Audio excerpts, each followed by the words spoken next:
The invitation came on a Tuesday. It was on thick cream-colored paper with gold letters, inviting me to the Morrison family reunion. I looked at it, touching the raised letters, while memories of embarrassing moments from the past played in my mind. My name is Olivia Morrison, but now I use Liv Carter for work. 10 years ago, my family saw me as a big failure because I left our family's bank to chase a dream in the hospitality business. The phone rang and my cousin Diana's name showed up. I already knew why she was calling. "Olivia," she said with a fake sweet voice, "I guess you got the invitation?" "Yes, I did." "Well, dear, I'm calling to tell you that maybe you shouldn't come to this year's reunion. The Starlight Grand is very fancy, just the dress code alone." I glanced out my office window at the Manhattan skyline, suppressing a smile. The Starlight Grand, my flagship hotel, though the Morrison family didn't know that. They had no idea that LC Hotels, the fastest-growing luxury hotel chain in the country, belonged to their poor relation. "Are you saying I can't afford it, Diana?" "Oh, don't be dramatic. It's just that, well, we have some very important guests coming, the governor, several CEOs. We can't have anyone feeling uncomfortable by anyone." She meant herself. Heaven forbid her successful friends discover her cousin worked in customer service. What would they think? "I see." I kept my voice neutral. "And who chose the venue?" "I did, of course." Pride filled her voice. "Daddy says I have excellent taste. The Starlight Grand is the most prestigious hotel in Manhattan. I had to pull some serious strings to book it for our reunion." I bit back a laugh. Diana hadn't pulled any strings. Her request had come through our regular booking channels, and I personally approved it last week. In fact, I'd given them a special rate about 30% higher than our standard fee. "That must have been difficult," I said mildly.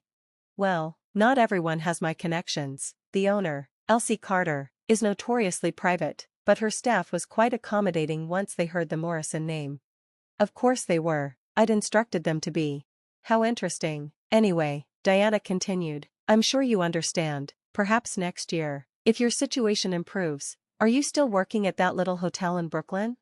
The little hotel she referred to was actually my test property, where I developed and refined the service innovations that had made LC Hotels famous in the hospitality industry, but the Morrisons had stopped paying attention to my career years ago. "Something like that," I replied.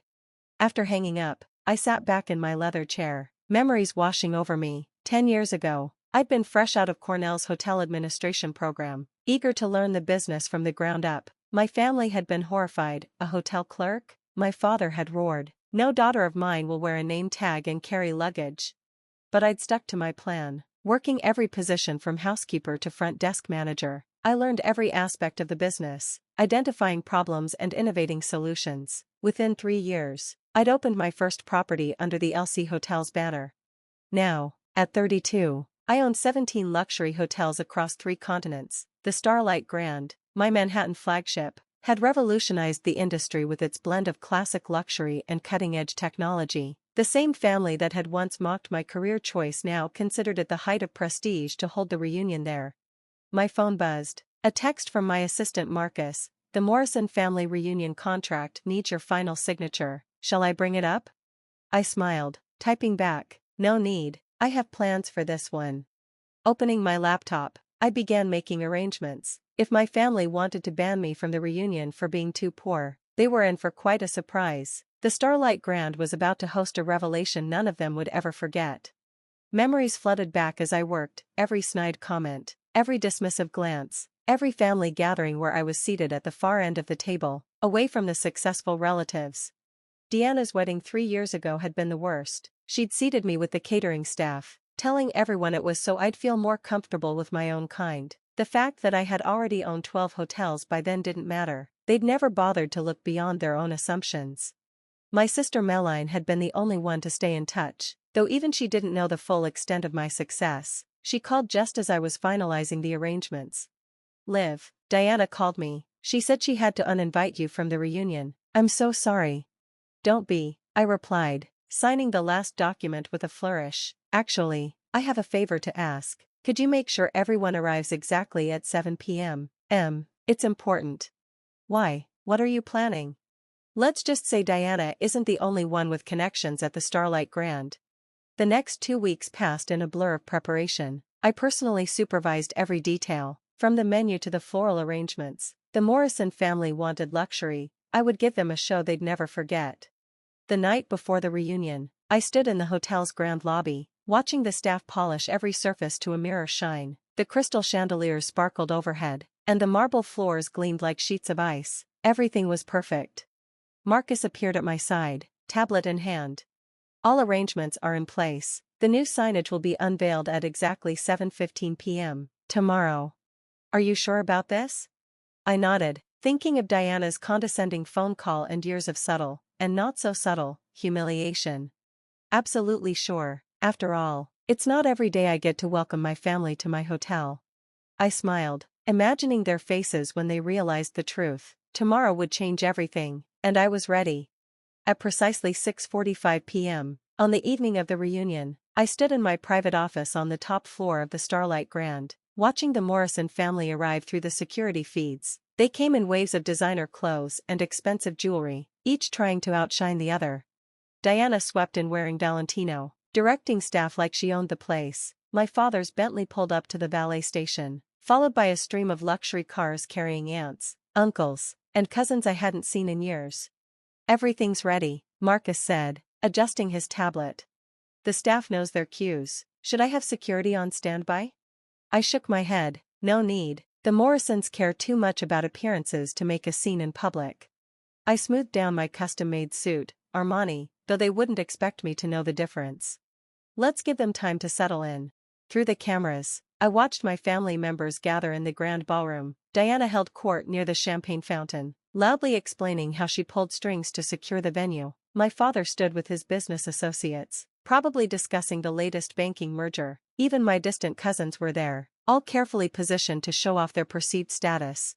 At 7:10 p.m., right on schedule, the hotel manager approached Diana with a first hint that something was amiss. Miss Morrison, I'm afraid there's been a slight issue with the reservation. Diana's face darkened. What kind of issue? I personally arranged everything with your corporate office. Yes, ma'am, it's just that the owner has some specific requests regarding tonight's event. The owner? Diana laughed dismissively. I seriously doubt Elsie Carter concerns herself with individual events. Now, if you'll excuse me, actually, I said, stepping into the ballroom, Elsie Carter concerns herself with quite a lot of things.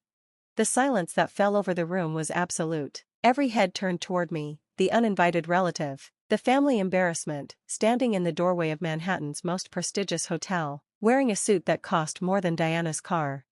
Olivia, my father's voice carried across the room, what are you doing here? Diana said. I couldn't afford to attend, I finished for him.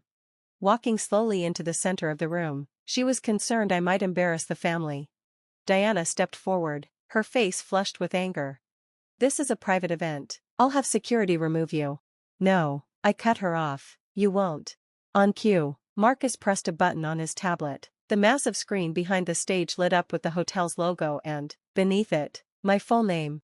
Olivia Morrison Carter, founder and CEO, Elsie Hotels International. The guests were audible. Diana's champagne glass slipped from her fingers, shattering on the marble floor. That's not possible, she stammered. Would you like to see my business cards? I asked sweetly, or perhaps the deed to the building? I have those right here. I patted the leather portfolio under my arm. My father pushed through the crowd, his face a mix of shock and something else. Was it pride? You, on the Starlight Grand and 16 other properties across 3 continents? I confirmed, though this one is special. It's where I started my career as a junior housekeeper. While all of you were laughing at my foolish career choice, the memory surfaced again, Diana mocking my name tag, my aunts whispering about wasted potential, my cousins excluding me from family photos because I didn't fit the image. All those years, I continued, my voice carrying in the stunned silence, while you were so busy looking down on me, you never bothered to look up to see what I was building. The little hotel in Brooklyn Diana loves to joke about? It's my innovation lab, where we develop the systems that have revolutionized the luxury hotel industry. Marcus stepped forward, distributing folders to key family members. Inside, you'll find the true story of Elsie Hotels along with documentation of your rather interesting booking for tonight's event. Diana snatched her folder, her hands shaking as she opened it. Her eyes widened at the numbers. This can't be. The rate you charged us is about 30% above our standard fee, I confirmed, Consider it a family discount in reverse. My sister Meline burst out laughing from somewhere in the crowd. Others joined in nervously, unsure whether they were allowed to find humor in the situation. "Why didn't you tell us?" my father demanded. "Would you have believed me?" I asked simply. 10 years ago, you told me no daughter of yours would ever work in a hotel." "Well, you were right about one thing. I don't work in a hotel, I own them." The screens around the ballroom came to life, showing images of my properties around the world, the sunset view from our Maldives resort, the snow-capped peaks surrounding our Swiss chateau, the glittering skyline visible from every room of our Dubai tower. "As for tonight's reunion," I continued, "your reservation hasn't been cancelled. You're welcome to stay. In fact, I've arranged a special tour of the property. I think it's time you saw what a career in customer service really looks like." Diana stepped forward, her composure cracking. "Olivia, we never met."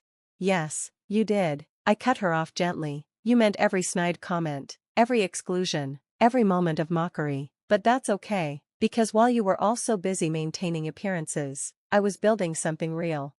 I turned to the assembled crowd, raising my voice slightly. "Welcome to the Starlight Grand. My staff will show you to your upgraded suites, though I'm afraid Diana's room had to be downgraded due to a last-minute VIP booking." The irony wasn't lost on anyone. Diana's face flushed deep red as she realized she'd be staying in the same category of room she'd once mocked me for cleaning. As the family dispersed, guided by my impeccably trained staff, my father lingered behind. "I was wrong," he said quietly, "about everything." I studied him for a moment, seeing for the first time uncertainty in his eyes. "Yes, you were, but would you like to know the best part about owning 17 hotels, Dad?" He raised an eyebrow questioningly. "I have 17 different presidential suites where you can stay while you figure out how to make things right." A small smile cracked his serious expression. "Where did you learn to negotiate like that?" "Probably the same place I learned about hospitality, by starting at the bottom and working my way up, something this family never understood." Later that night, after the tours were complete and the family had settled into their rooms, Diana's notably smaller than the others, I stood in my private penthouse looking out over the city. Marcus brought in the final numbers for the evening. "Your family seems subdued," he observed. I laughed. Amazing what a little perspective can do. "Did you see Diana's face when she realized her room doesn't have a city view? Are you going to tell them about the expansion, the new properties in Paris and Tokyo?" I smiled, thinking of the contract sitting on my desk. The Starlight Grand was just the beginning. Let's save something for next year's reunion. After all, every good hotelier knows the importance of repeat business. As the city lights twinkled below, I thought about the long journey from that first day as a housekeeper to this moment. Success wasn't about showing them they were wrong, it was about proving to myself that I was right. And sometimes, the best revenge isn't cold, it's a nice surprise, like a free upgrade and a beautiful view. My phone buzzed with a message from Diana. "Can we talk tomorrow, please?" I answered simply. "Of course, I think your breakfast reservation is at 9 a.m. I own that restaurant, too." Sometimes the best luxury isn't about fancy sheets or tall ceilings, it's the simple joy of finally being seen for who you really are. As I looked out over my hotel business, I knew tomorrow would start a new part of the Morrison family story. Because every great hotel knows success isn't just giving a room, it's giving an experience they'll never forget.